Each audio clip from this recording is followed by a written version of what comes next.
como é que você faz para identificar esses pacientes que têm diabetes e aqueles outros tantos que têm pré-diabetes? Como é que você faz para dar o diagnóstico correto dessas situações? Bom,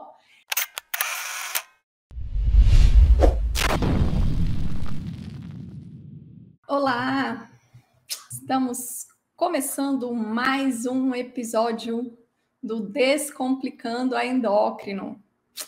Então, seja muito bem-vindo, bem-vinda ao Descomplicando a Endócrino. Gente, esse é um programa feito para o médico que atua como um clínico geral ou que atua como um médico de família e que atende pacientes com doenças endócrinas, um médico que se interessa, né, pelas doenças da especialidade, que quer atender melhor os seus pacientes, quer se sentir mais seguro, mais preparado. Então, se é esse o seu caso, meu amigo, meu caro Doc, seja muito bem-vindo, que você está no lugar certo. Esse programa aqui, ele existe para você ver que é possível, sim, aprender a diagnosticar e tratar as doenças endócrinas frequentes no seu dia a dia de um jeito simples. E isso pode mudar, gente, isso pode mudar completamente a sua vida profissional. Bom, meu nome é Mona Lisa Azevedo, eu sou endocrinologista há 18 anos e eu ensino qualquer médico, mesmo aquele que não fez residência médica, a abordar as principais doenças endócrinas com segurança. E olha, o tema de hoje é bom demais. O tema de hoje é os segredos do diagnóstico do diabetes e do pré-diabetes. Cara, é isso mesmo. É isso mesmo. Hoje a gente vai aqui destrinchar essa história. Nós vamos esclarecer direitinho essa coisa de diagnóstico de diabetes. Então, eu quero pedir para você já se inscrever aqui no nosso canal, se você ainda não está inscrito no canal do YouTube, e deixar o seu like e compartilhar esse vídeo, independentemente de qual rede social que você está acompanhando a gente. Por quê? Porque tudo isso faz com que as redes sociais percebam que o assunto que a gente discute aqui é relevante. E aí, com isso, a rede social vai distribuir esse conteúdo, esse e outros conteúdos e outros vídeos meus para você e também para outros colegas médicos que se interessam pela especialidade e querem saber tudo aquilo que eu vou falar aqui. Então é o seguinte, meu querido, minha querida, eu sei que você, que é médico generalista, você que é médico de família, você que trabalha como clínico, eu sei que você atende pacientes com diabetes. Inclusive, eu sou até capaz de elocubrar que você atende pacientes diabéticos com frequência, tipo toda semana ou, quiçá, todos os dias. E como é que eu sei disso? Gente, segundo dados da IDF, que é a International Diabetes Federation, cerca de 10% da população brasileira tem diabetes. E aí, é claro que esses pacientes vão chegar até você, né? Eles estão chegando aí toda hora. Mas como é que você faz para identificar esses pacientes que têm diabetes e aqueles outros tantos que têm pré-diabetes? Como é que você faz para dar o diagnóstico correto dessas situações? Bom, é exatamente sobre isso que a gente vai falar hoje, que é para você não ter mais dúvidas, né? Para você passar a diagnosticar o diabetes e o pré-diabetes com segurança, com tranquilidade, tá? Como deve ser. Porque, é o seguinte, o seu paciente, ele precisa de você. É tipo assim, o seu paciente, ele não vai chegar em mim. Ele chega em você. E eu quero te lembrar que o diabetes é uma doença que, se não tratada, evolui para complicações crônicas, ou seja, invariavelmente, as chances são que, se o seu paciente que tem diabetes não tiver um diagnóstico adequado, não tiver uma abordagem correta, ele pode infartar. Ou ele pode fazer um AVC. Ou ele pode fazer uma outra complicação. Enfim. Então, É por isso, né, que a gente está aqui hoje, porque a gente tem um objetivo em comum, eu e você. É o seguinte, eu quero ver o seu paciente bem tratado. Eu quero que ele seja bem abordado. Eu quero que você tenha competência e habilidade para diagnosticar corretamente, poder abordar corretamente o paciente que chega para você, porque o que chega para você não vai chegar em mim. Mas se você souber fazer direitinho, o paciente vai sair ganhando. Se ele sai ganhando, você também sai ganhando, né? Porque é uma atuação adequada, segura, correta. Eu sei que é isso que você quer. E eu também saio ganhando, porque eu também quero ver mais saúde aqui no Brasil. Eu quero ver os pacientes, de uma maneira geral, com doenças endócrinas, sendo abordados da melhor forma, para que eles tenham menos complicações, menos riscos, para que eles vivam melhor. Beleza? Então tá, acontece que para você fazer isso, né, para você diagnosticar adequadamente, né, para você ali na prática mesmo fazer o negócio direitinho, só com aquilo que está escrito lá nos livros, nos guidelines, olha, as chances são que você vai ter dificuldade. Por quê? Porque na vida real as coisas são diferentes. O negócio não é tão ali perfeitinho, igual aparece nos livros, nas recomendações, nas diretrizes, não. Infelizmente, né? Então, é isso que a gente vai ver hoje aqui. A gente vai falar sobre diagnóstico na vida real, sobre as situações corriqueiras que aparecem e como que você interpreta, como que você raciocina e como que você deve agir para você chegar no diagnóstico certo. Fechou? Então, beleza. Então, vamos lá. Vamos começar aqui a nossa conversa sobre este palpitante assunto do diagnóstico. Vamos lá. Seguinte. Bom, se você for olhar, né, em qualquer livro, as recomendações, né, olhar nas diretrizes, nos guidelines, você vai encontrar lá critérios diagnósticos para diabetes e você também vai encontrar lá critérios diagnósticos para o pré-diabetes, né? Então, assim, ó, em qualquer fonte, qualquer referência que você for, você vai encontrar isso. Mas eu vou te lembrar aqui. Então, funciona assim, como é que eu dou o diagnóstico de diabetes? Pode ser através de glicemia de jejum, né? Então, glicemia de jejum maior ou igual a 126. Uma outra forma de você dar diagnóstico é através da hemoglobina glicada, né? Que seria um valor a partir de 6,5, né? Maior ou igual a 6,5 da hemoglobina glicada. Uma outra forma de você dar diagnóstico de diabetes é através do teste oral de tolerância à glicose. Então, se você tiver no TOTG, né, 2 horas após a administração da glicose, se tiver glicemia maior ou igual a 200, você tem diagnóstico de diabetes também. E um terceiro critério, né, terceiro não, quarto, né? A pessoa pega no quarto dedo e fala terceiro, quer dizer, é uma quarta forma de você dar diagnóstico de diabetes é num paciente que tenha sintomas clássicos, né? Poliúria, polidipsia, perda de peso, polifagia. Num paciente com as polis, uma glicemia ao acaso, em qualquer horário, né? A partir de 200, né? Maior ou igual a 200. Beleza, então esses são os critérios aí. E daí, quando você vê esses critérios, embaixo vem escrito assim, né? Sempre tem o quadrinho dos critérios, e embaixo aparece assim, olha, na ausência de um contexto de sintomas claros e clássicos para diabetes, né? Na ausência das polis, é necessário repetir, né? Você precisa de 2 medidas atingindo esses critérios aí para você chamar o paciente de portador de diabetes. Muito bem.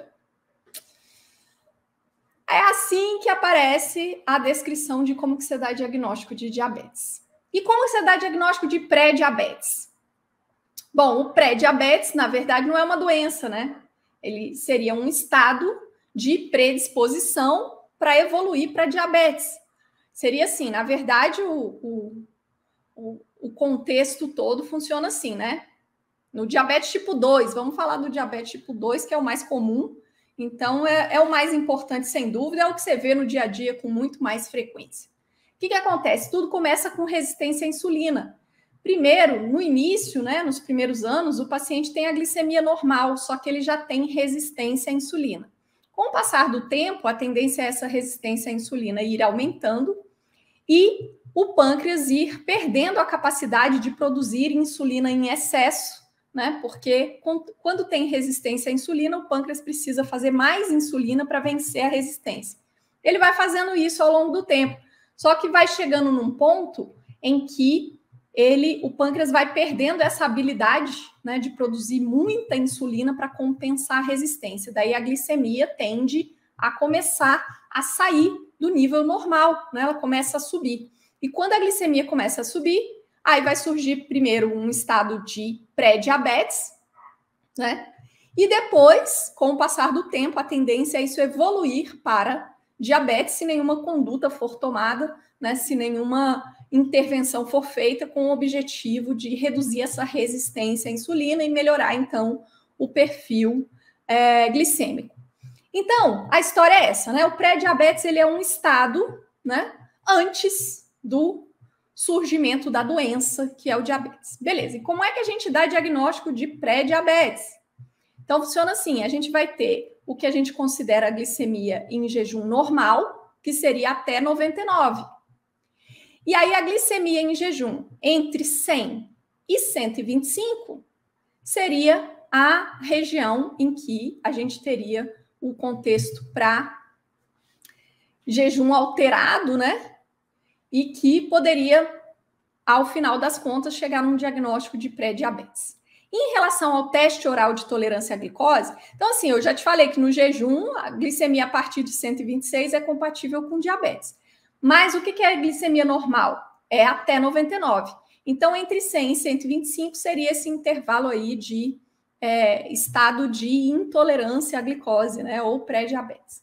Em relação ao teste oral de tolerância à glicose, o TOTG, uma glicemia 2 horas depois da glicose, a partir de 200, né, maior ou igual a 200, isso é compatível com diabetes. Porém, o que seria um perfil normal? Normal seria até 139, né, dessa glicemia 2 horas depois. Uma glicemia 2 horas depois da glicose anidra, entre 140 e 199, seria compatível com pré-diabetes.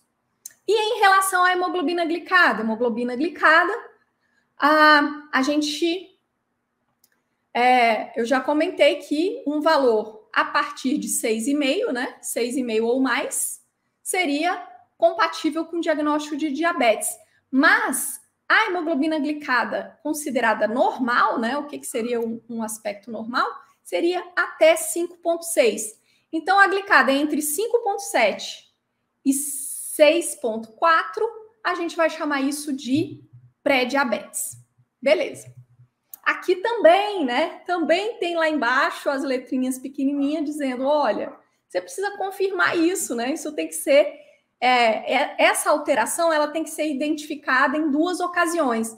E por que isso, gente? Porque existe uma variabilidade nos resultados desses exames, então é possível que um paciente normal, né, tenha um exame, eventualmente, fora dos valores da normalidade.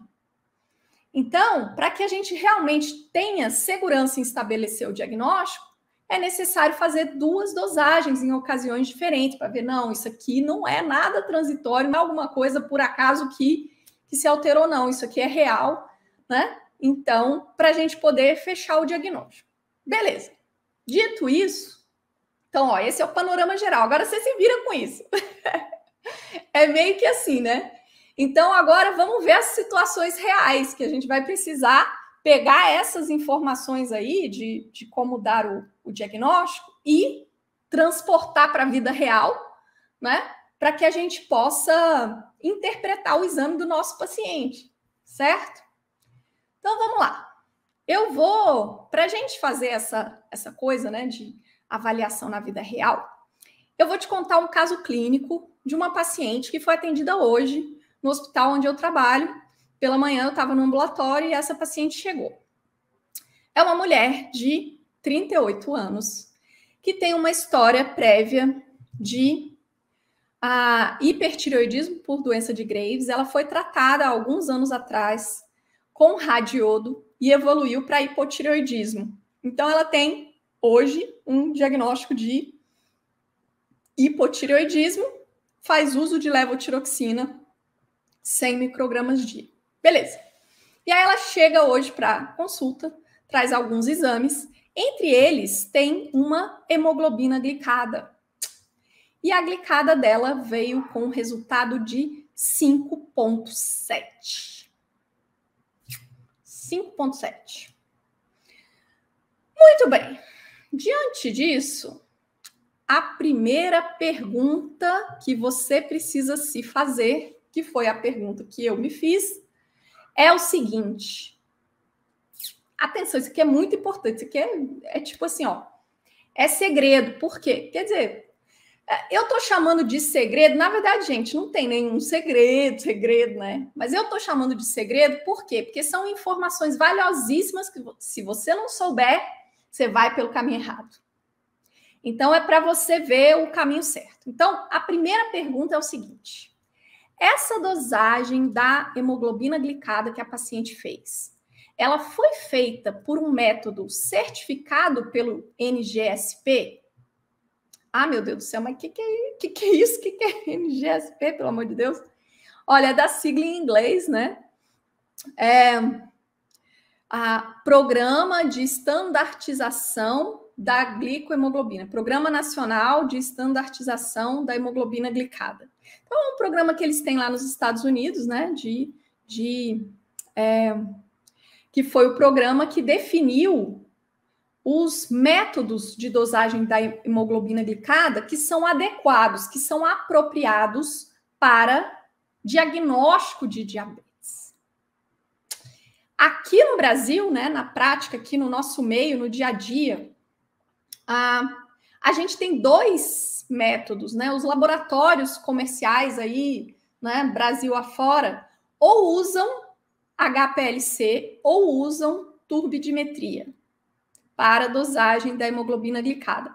Esses dois métodos são certificados. Existem outros métodos que também são utilizados aqui no Brasil e que não são métodos certificados pelo NGSP. Portanto, que não servem para diagnóstico de diabetes. Não servem para diagnóstico. Só vão servir para você acompanhar o paciente que já tem diagnóstico de diabetes, né? Para você fazer o segmento e tentar, né, manter a hemoglobina glicada dentro de uma meta, tá? Mas não serve para diagnóstico. E o que acontece é que,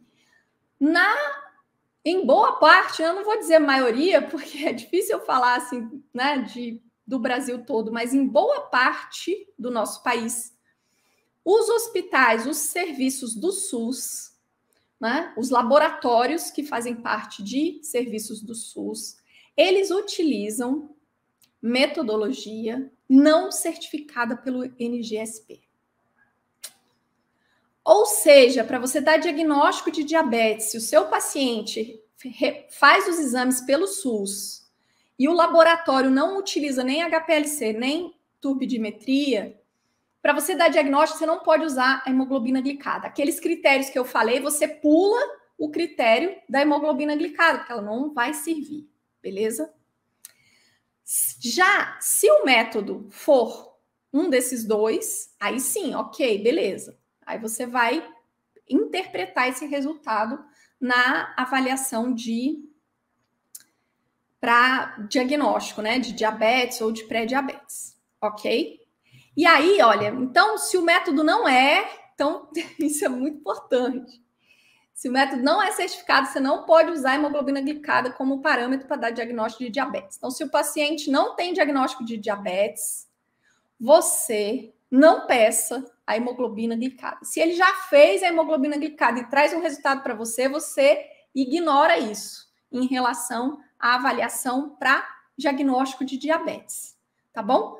E aí, aproveitando, deixa eu já fazer um parêntese, porque já que eu falei de hemoglobina glicada, isso é uma coisa que a gente vê muito no dia a dia, né? Os médicos pedindo hemoglobina glicada por método não certificado para pacientes que não têm diagnóstico, né? Que não são diabéticos, quer dizer, não é para segmento, é com o objetivo de tentar diagnosticar. Isso não funciona, não funciona. Tá bom? É porque o método não tem a reprodutibilidade, não tem a qualidade necessária para você realmente interpretar aqueles pontos de corte que eu falei. Então, não serve para dar diagnóstico de diabetes.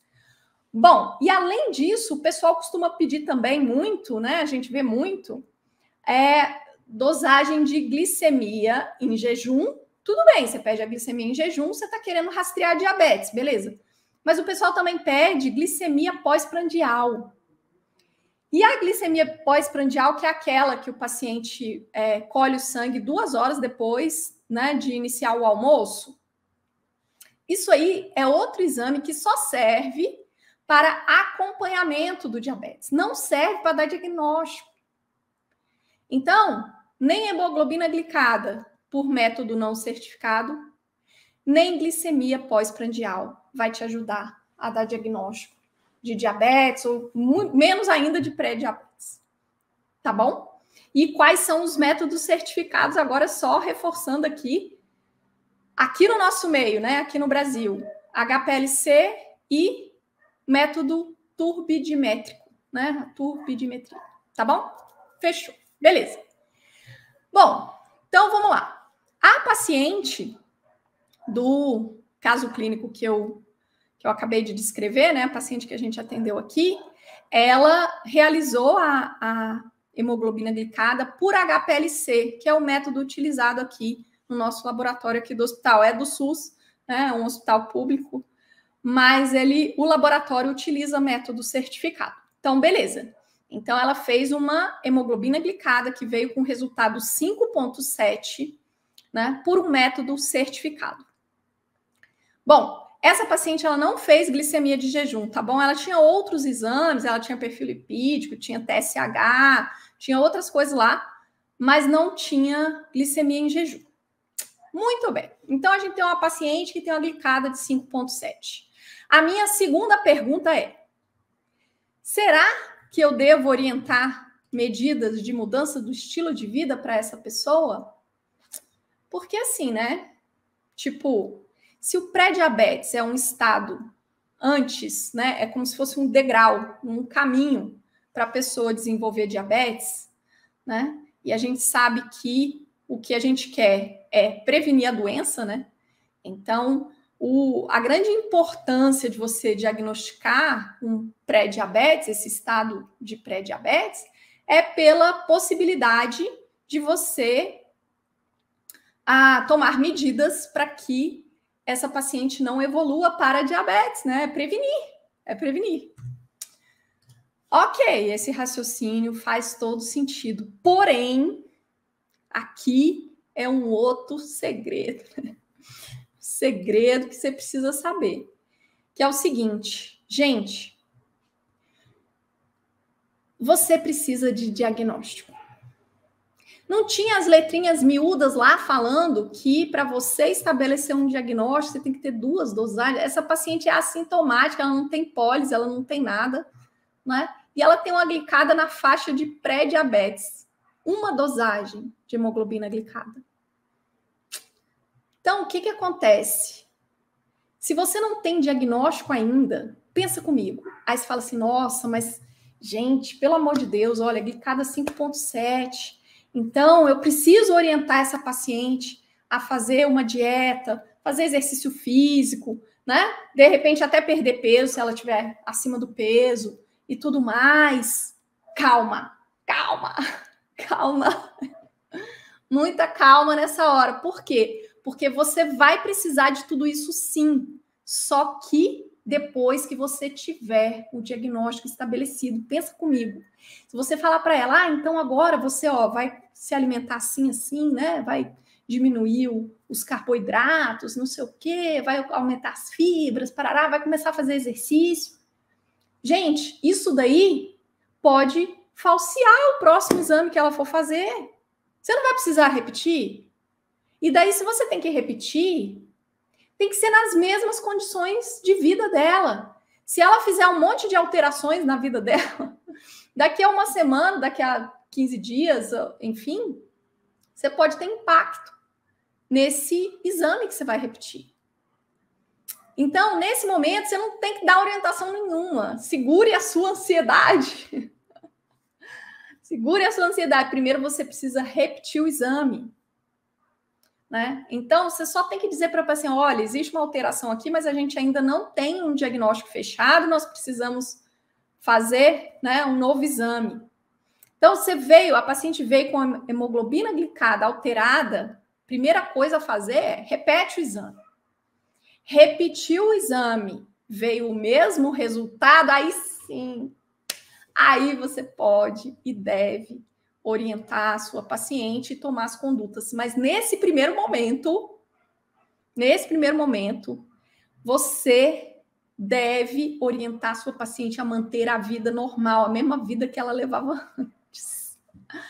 Tá bom? Isso é muito importante, muito importante.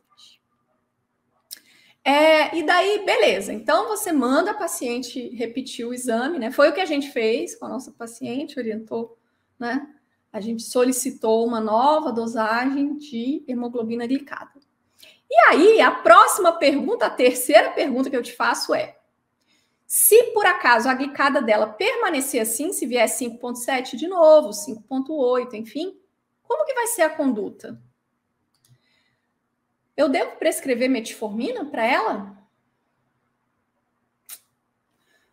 Vamos lá. Então, olha, a conduta necessariamente vai ser medida de mudança no estilo de vida. Por quê? Porque a gente quer prevenir o diabetes, não é isso? Esse é o raciocínio que a gente está fazendo. Se ela veio com uma primeira glicada de 5,7, a gente repetiu e veio na mesma faixa, 5,7, 5,8, né? Algo por ali, 5,9. Ou seja, daí repetiu, agora sim, você tem diagnóstico. Qual que é o diagnóstico dela? Pré-diabetes. Lembrando que pré-diabetes não é uma doença, pré-diabetes é um estado, né? De intermediário aí, de predisposição para evoluir para diabetes. Mas beleza.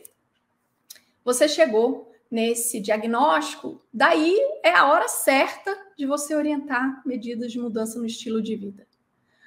A metformina deve entrar obrigatoriamente? A resposta é não.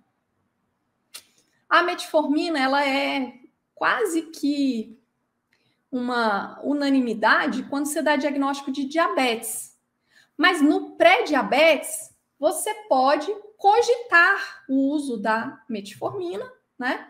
Principalmente se a glicada estiver a partir de 6, né? Acima de 6. Quer dizer, é um paciente que tem um pré-diabetes mais próximo de virar diabetes. Mas você vai individualizar isso e você pode ter algum paciente que tenha, né, que possa ter um benefício maior com a metformina. Mas o que os estudos mostram é que medida de mudança no estilo de vida é melhor, superior a qualquer coisa, inclusive é melhor do que metformina. E por isso, os pacientes com pré-diabetes devem receber orientação de medidas de mudança no estilo de vida, né? Dieta e exercício físico, certo?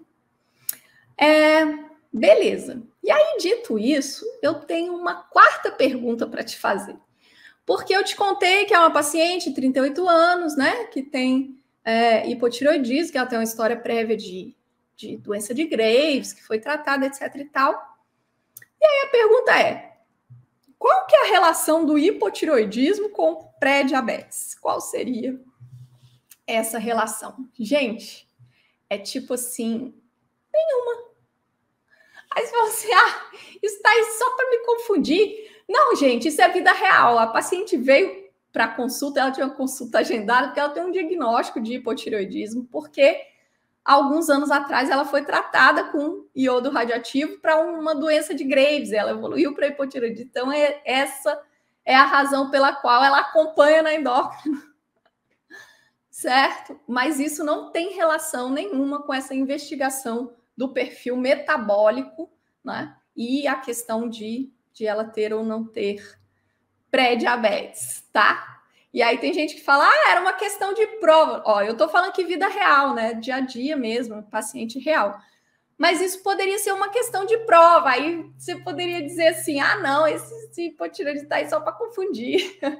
Mas podia até ter uma alternativa lá, falando, porque o hipotireoidismo, isso, aquilo. E essa alternativa seria falsa, né? Porque realmente não existe uma relação direta aqui, não. Beleza? Muito bem. Olha só. Eu falei que nesse vídeo eu ia te mostrar alguns segredos, né, no diagnóstico do diabetes e do pré-diabetes. Então, eu já te falei alguns segredos aqui. Só que eu quero te mostrar, então, a gente foi discutindo o caso clínico de uma paciente, né, que foi atendida hoje. Mas eu também quero te ilustrar algumas outras situações aqui para a gente poder desenvolver mais esse raciocínio, né? Que você fala, legal, gostei. Mas e se você tivesse atendido um paciente ou uma paciente que chegou com uma glicemia em jejum, por exemplo, de 120. Glicemia em jejum de 120. Quer dizer, está fora do normal, mas não está dentro da faixa de diabetes. E uma hemoglobina glicada de 6,6. Gente, glicada a partir de 6,5 é compatível com o diagnóstico de diabetes. Olha só, nessa situação aqui, que eu estou falando agora, você tem um paciente com 2 exames diferentes, considerando que é método certificado essa glicada, tá bom? Daí, você tem 2 exames diferentes, um exame apontando para pré-diabetes e o outro exame apontando para diabetes. Aí você fala, Lá nos critérios diagnósticos, tá falando, se jejum der isso, é isso, se a glicada der aquilo, é aquilo. Mas e se você tiver um indo para um lado e o outro indo para o outro? E agora?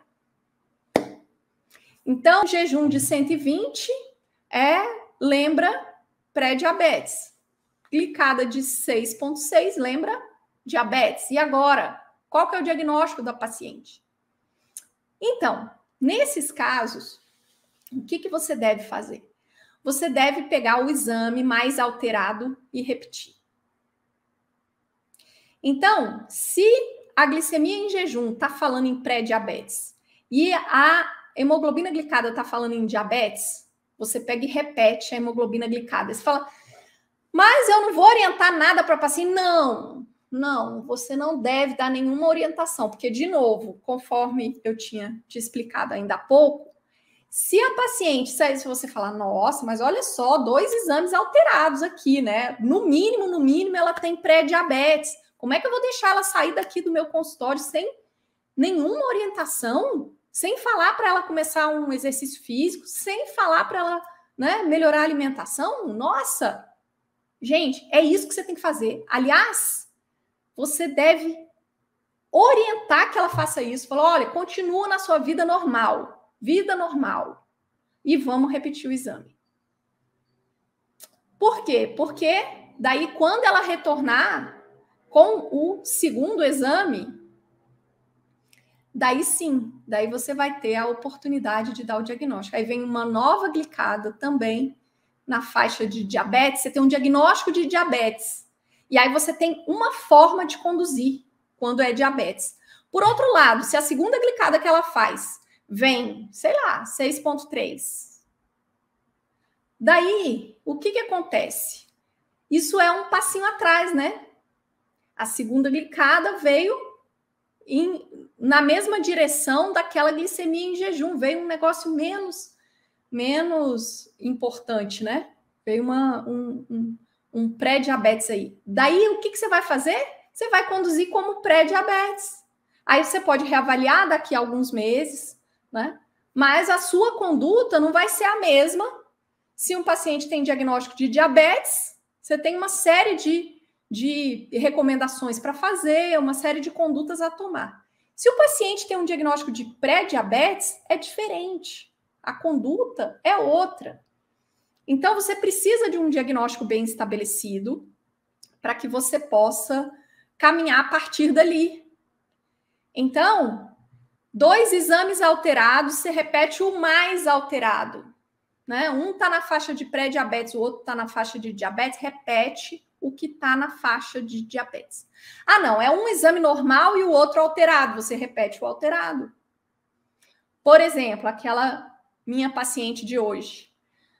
Daquela paciente, se ela tivesse uma glicemia em jejum, né, se ela tivesse trazido um resultado de glicemia em jejum e o jejum dela fosse normal, eu iria repetir a glicada. Como ela só trouxe uma glicada, eu repito, né? E ela veio alterada, eu repito a glicada. Mas se o paciente já vem com 2 exames, os 2 estão normais, beleza. Ah, não, os 2 estão na faixa de pré-diabetes, você tem diagnóstico. Por quê? Porque você tem 2 testes diferentes apontando para a mesma coisa. Então, você já pode dar diagnóstico. Glicemia de jejum de 140, glicada de 7. É diabetes, né? Agora, você tem 2 exames de uma vez, só que um aponta para um lado, o outro aponta para o outro, aí você precisa repetir o exame que veio mais alterado, para você dar diagnóstico. Certo? E só depois do diagnóstico estabelecido é que você vai pensar na conduta, tá bom? Só depois do diagnóstico você vai pensar na conduta. Eu estou vendo aqui, eu até mexi um pouquinho aqui o meu celular para ver direito, porque tem uma pergunta assim, ó. No meu caso, além de repetir a glicada, tem que pedir glicemia em jejum também? No caso da minha paciente. A minha paciente é uma mulher de 38 anos que chegou com uma hemoglobina glicada de 5,7. Ela não fez glicemia em jejum. Daí, eu não preciso pedir glicemia em jejum para ela. Por quê? Porque se a glicada foi feita por método certificado e ela veio alterada, para eu dar diagnóstico, eu só preciso repetir a glicada. Então, não há necessidade de pedir glicemia em jejum, beleza? Se ela já tivesse vindo com uma glicemia em jejum e essa glicemia em jejum estivesse alterada também na faixa de pré-diabetes, a minha paciente já saía da consulta com diagnóstico de pré-diabetes. Certo? Porém, se ela só tinha a hemoglobina glicada, para eu chegar ao diagnóstico, vai ser interessante eu repetir o exame que ela já tem. O exame que ela já tem alterado, eu fazer o mesmo exame, né, na sequência. Tá bom? Ah, mas eu posso pedir? Poder, você pode. Eu posso pedir uma glicemia em jejum junto com a hemoglobina glicada? Poder, você pode. Mas não é indispensável para você dar o diagnóstico. O que vai precisar vai ser a hemoglobina glicada vir alterada novamente. Beleza? Muito bem.